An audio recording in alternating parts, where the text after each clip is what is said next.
Singapore. There isn't enough justification for the widespread use of central bank digital currencies right now, which makes broad adoption of such assets difficult. Ashok Venkateswaran, Mastercard's blockchain and digital assets lead for Asia Pacific, told CNBC. The difficult part is adoption. So if you have CBDCs in your wallet, you should have the ability for you to spend it anywhere you want. Very similar to cash today, said Venkateswaran on the sidelines of Singapore FinTech Festival on Wednesday.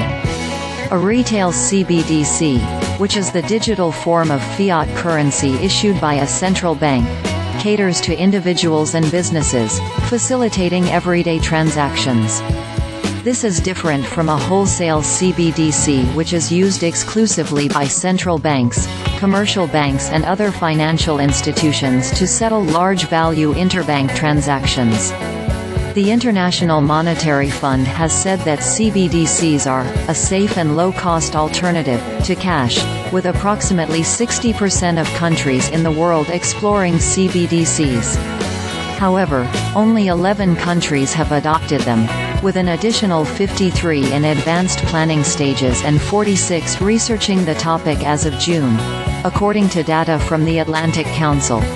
But building infrastructure to facilitate that takes a lot of time and effort on a part of the country to do that. But a lot of the central banks nowadays have gotten very innovative because they are working very closely with private companies like ours to create that ecosystem, said the Asia Pacific lead.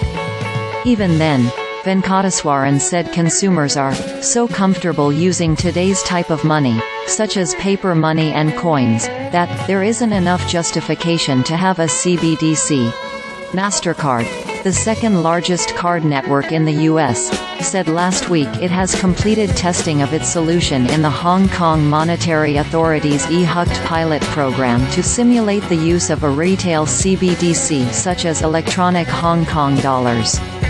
Hong Kong's CBDC sandbox facilitates the trial of minting, distributing and spending of e-HKD within the program.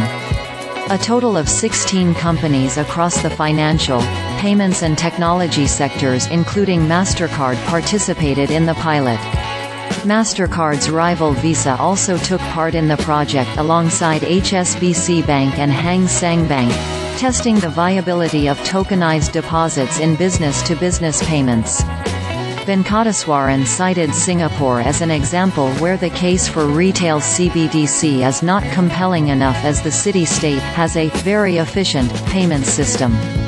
Last year, the IMF's Deputy Managing Director Bo Lee named Singapore and Thailand as the countries in Asia which have made quick progress by connecting fast payment systems, therefore lowering transaction fees for cross-border payments.